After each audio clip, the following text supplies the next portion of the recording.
அனைவருக்கும் வணக்கம். இன்னைக்கான ஆன்மீக பதிவில் நம்ம பார்க்க போகிற ரொம்ப ரொம்ப முக்கியமான ஒரு பயனுள்ள ஆன்மீக தகவல் என்ன அப்படின்னு பார்த்தீங்கன்னா, 2026வது வருடத்தினுடைய மகா சிவராத்திரி வரப்போகிறதுங்க. இந்த மகா சிவராத்திரி எப்போது, எந்த நாளில் நாம் விரதத்தை மேற்கொள்ளணும், இந்த மகா சிவராத்திரி வழிபாட்டு முறைகள் என்ன, அப்போது நடைபெறக்கூடிய இந்த 4 யாகசால பூஜைகள் என்ன அப்படிங்கிறத பற்றின பல சுவாரஸ்யமான பயனுள்ள தகவலை தாங்க இன்றைக்கி வீடியோவில் நாம் தெரிஞ்சுக்க போகிறோம். ஸோ இந்த பதிவு உங்களுக்கு மிக பயனுள்ள விகிதத்தில் இருக்கும். வீடியோவை ஸ்கிப் பண்ணாமல் கடைசி வரைக்கும் பாருங்கள். வீடியோக்குள்ளே புகிறதுக்கு முன்னாடி இது வரைக்கும் நீங்கள் நம்ம சேனலை சப்ஸ்கிரைப் பண்ணலை அப்படின்னா உடனே சப்ஸ்கிரைப் பண்ணிக்கோங்க. அப்படியே பக்கத்தில் இருக்கக்கூடிய நோட்டிஃபிகேஷனுக்கான பெல் பட்டனையும் ப்ரெஸ் பண்ணிக்கோங்க. சரி நேர்களே, வாங்க வீடியோக்குள்ளே போகலாம். இந்து மதத்தில் ஒவ்வொரு நாளும் ஏதேனும் ஒரு விசேஷ தினமாக பார்க்கப்படுதுங்க. வளர்பிறை மற்றும் தேய்பிறையில் 14 திதிகள், அமாவாசை, பௌர்ணமி ஆகியவை கணக்கில் கொண்டு பண்டிகைகள் கொண்டாடப்படுது. இந்து மதத்தில் ஏராளமான வழிபாட்டு கடவுள்களும் இருக்குங்க. ஆனால் சிவபெருமான் முழு முதற் கடவுளாக அறியப்படுகிறார். சிவம் அப்படின்னா இந்து மதத்தில் பூரணத்துவம், மங்களகரமானது அப்படின்னு பொருளாக இருக்குங்க.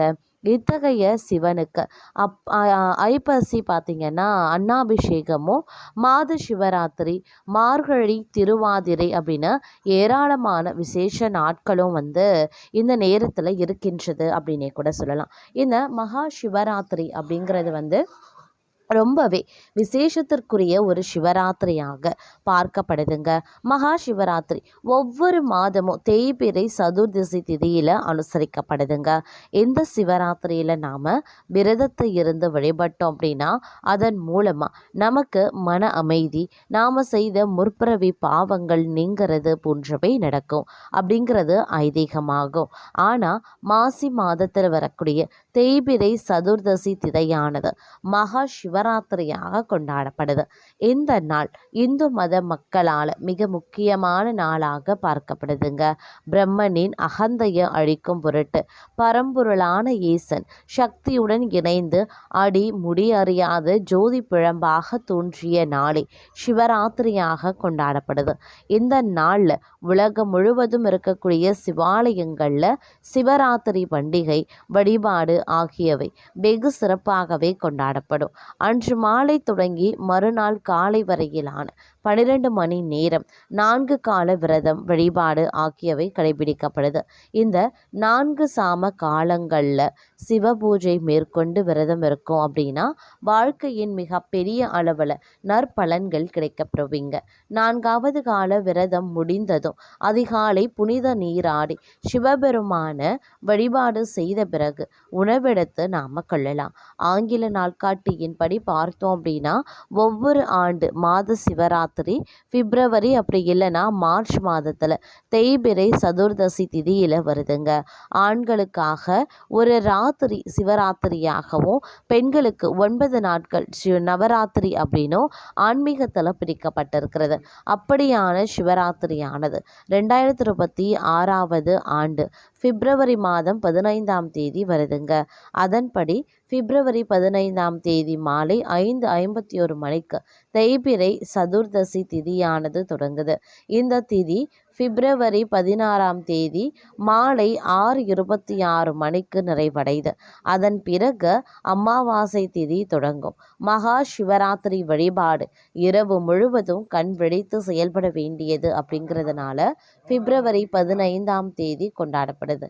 அன்று மாலை புனித நீராடி விரதத்தை தொடங்கலாம். இந்த விரதம் மற்றும் வழிபாட்டை கோவில்லையோ அல்லது வீட்டிலேயோ நாம் செய்கிறது ரொம்பவே சிறப்புக்குரியது அப்படின்னு நாங்கள் சொல்லணும். இந்த மகா சிவராத்திரி அன்று நடைபெறக்கூடிய கூடுதல் விசேஷம் அப்படின்னு பார்த்திங்கன்னா 4 ஜாம வழிபாடுகள் அப்படின்னு சொல்லலாம். இந்த மகா சிவராத்திரி விழா இந்த ஆண்டு பிப்ரவரி 15ஆம் தேதி ஞாயிற்றுக்கிழமை அன்று கொண்டாடப்பட இருக்கக்கூடிய நிலையில் இந்த நாளில் இரவு முழுவதும் சிவபூஜை செய்வதை மிக முக்கியமானதாகும் அப்படின்னே சொல்லலாம். ஏன்னா இந்த 4 கால பூஜைகளில் எந்த சாமத்தில் சிவபெருமானுக்கு என்னென்ன பொருட்களை கொண்டு அபிஷேகம் செய்வாங்க, எந்த மலர் கொண்டு அர்ச்சனை செய்து என்ன நைவேத்தியம் படைத்து வழிபடுவார்கள் அப்படிங்கிறத இப்போ நாம் தெரிஞ்சுக்கலாம். அதாவது அம்பிகைக்கு 9 நாள் நவராத்திரி, சிவனுக்கு ஒரு நாள் சிவராத்திரி என்பது ஆன்மீக மொழி அப்படின்னே சொல்லுவாங்க. மாதந்தோறும் வரக்கூடிய வளர்பிறை சதுர்தசி திதிய மாத சிவராத்திரி அப்படின்னும் வழிபட்டாலும் வருடத்திற்கு ஒரு முறை மாசி மாதம் வரக்கூடிய சதுர்திசி மகா சிவராத்திரி நாளாக கொண்டாடப்படுகிறதுங்க. அன்றைய தினம் மாலை துவங்கி அடுத்த நாள் காலை வரைக்கும் அனைத்து சிவன் கோவில்கள்லையும் சிவபெருமானுக்கு 4 காலங்களாக பூஜைகள் நடைபெறுகிறது. உலக உயிர்களை காப்பதற்காக ஈசன் ஆழகால விஷத்தை உண்டு நீலகண்டனாக காட்சியளித்த தினமே மகா சிவராத்திரி தினம் அப்படின்னும், சிவபெருமானுக்கும் பார்வதி தேவிக்கும் திருமணம் நடைபெற்ற இரவே மகா சிவராத்திரி என்றும், சிவபெருமான் அக்னி சொரூபமாக காட்சியளித்த நாள் என்றும், சிவபெருமான் தனது ஆனந்த தாண்டவத்தை நிகழ்த்தி காட்டிய திருநாள் என்றும் மகா சிவராத்திரி கொண்டாட பலவிதமான காரணங்கள் புராணங்கள்ல சொல்லப்பட்டு வருதுங்க. அதே நேரம் மகா சிவராத்திரி இரவை 4 காலங்களாக பிரித்து சிவ பூஜைகள் வழிபாடுகள் நடத்தப்படுவது வழக்கம். மகா சிவராத்திரியின் முதல் காலம் அப்படிங்கிறது பிரம்மதேவர் சிவபெருமானுக்கு பூஜைகள் செய்து வழிபட்ட நேரம் அப்படின்னே கூட சொல்லலாங்க. அது மட்டும் இல்லாமல் 2வது காலம் அப்படிங்கிறது மகாவிஷ்ணு சிவபெருமான வழிபட்ட நேரம் அப்படின்னும், 3வது காலம் எனப்படுவது அர்த்த ஜாம பூஜை என்பது பார்வதி தேவி சிவபெருமானை வழிபட்டு வரங்கள் பெற்ற காலம் அப்படின்னும், 4வது கால பூஜை அப்படிங்கிறது தேவர்களும் ரிஷிகளும் சிவபெருமான வழிபட்டு ஆசி பெற்ற காலம் என்றும் சொல்லப்பட்டு வருகிறதுங்க. 4 காலங்கள்லையும் காலத்திற்கு ஒன்றாக 4 வேதங்களும் ஓதப்பட்டு வேத நாயகனாக ஈசனுக்கு பூஜைகள் நடத்தப்படுகிறது. அதே நேரம் மகா சிவராத்திரி அன்று சிவபெருமானுக்கு நடத்தப்படக்கூடிய 4 ஜாம பூஜைகள் அப்படிங்கிறது வழிபாட்டு முறைகள் வழக்கமான சிவ வழிபாடுகளில் இருந்து முற்றிலும் மாறுபட்டதாகவே இருக்கிறது. இரவு முழுவதும் 4 காலங்களாக சிவபெருமானுக்கு நடத்தப்படக்கூடிய பூஜைகள் பற்றி இப்போ நாம் தெரிஞ்சுக்கலாம். அதில் மகா சிவராத்திரியினுடைய 4 கால பூஜைகளில் முதல்ல பார்த்தீங்கன்னா முதல் ஜாமம் அப்படின்னு சொல்லுவாங்க. சிவலிங்கத்திற்கு பஞ்சகாவியம் அப்படின்னு சொல்லப்படக்கூடிய பால், தயிர், நெய், கோமியம், கோசலம் ஆகியவற்றால் அபிஷேகம் செய்து வில்வ மாலை சாத்தி தாமரை பூ கொண்டு அர்ச்சனை செய்வாங்க. பயத்த பயிறு சேர்த்த பொங்கலை இறைவனுக்கு நைவேத்தியம் செய்யணுங்க.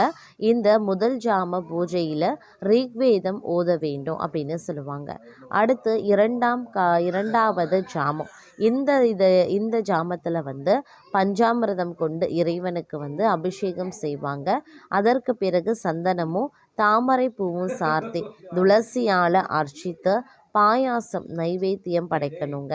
இந்த ஜாம பூஜையில் யஜுர்வேதம் ஓதுறது ரொம்பவே முக்கியம் அப்படின்னே சொல்லலாம். அதே நேரம் 3வது ஜாமம் இறைவனுக்கு தேன் அபிஷேகம் செய்து அரைத்த கற்பூரத்துடன் சாதி முல்லை பூவை சாத்தி வழிபட வேண்டியது அவசியம். வருடத்தில் ஒரே ஒரு முறை இந்த 3ஆம் ஜாம பூஜையில் மட்டும் சிவனுக்கு தாழம்பூ சமர்ப்பிக்கப்படுது. அதாவது உலகத்தில் இருக்கக்கூடிய அனைத்து உயிர்களுக்கு எந்தவித பேதமும் இல்லாமலும் அருள விளங்க வேண்டும் என பார்வதி தேவி சிவபெருமான வேண்டிய காலமாக சொல்லப்படுறதுனால இந்த இறை வழிபாட்டிற்கும் பயன்படுத்தப்படாத தாழம்பூ இந்த ஒரு பூசையின் போது மட்டுமே படைக்கப்படுது. மேலும் 3 இலைகள் கொண்ட வில்வத்தால் அர்ச்சனை செய்து அன்னம் நைவேத்தியம் செய்து சாம வேதம் ஓதுவாங்க.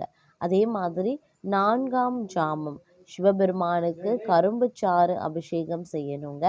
அரைத்த குங்கும பூவுடன் நந்தியாவட்டம் பூவும் சாத்தி நீலோற்பவ பூவால் அர்ச்சனை செய்ய வேண்டியது அவசியம். அப்போது இறைவனுக்கு அன்னம் நைவேத்தியம் படைத்து அதர்வன யோகத்தை ஓதுறது முறையாக பார்க்கப்படுகிறது. இவ்வாறாக சிவபெருமானுக்கு 4 ஜாம பூஜைகள் அப்படிங்கிறது வந்து இந்த மகா சிவராத்திரியின் போது வந்து நடத்தப்படுதுங்க. இந்த 4 ஜாம பூஜைகளையும் நாம் கலந்து கொண்டு இறைவனை தரிசிப்போம் அப்படின்னா நம்மளுடைய முற்பிறவி பாவங்கள், நிகழ்ஜென்ம பாவங்கள் அனைத்துமே பார்த்திங்கன்னா உடனுக்குடன் நிவர்த்தி ஆகிடும். அதே மாதிரி நம்மளுடைய வாழ்வும் நம்மளுடைய சந்ததியினருடைய வாழ்வும் வந்து வளமாக இருக்கும் அப்படின்னே கூட சொல்லலாம்.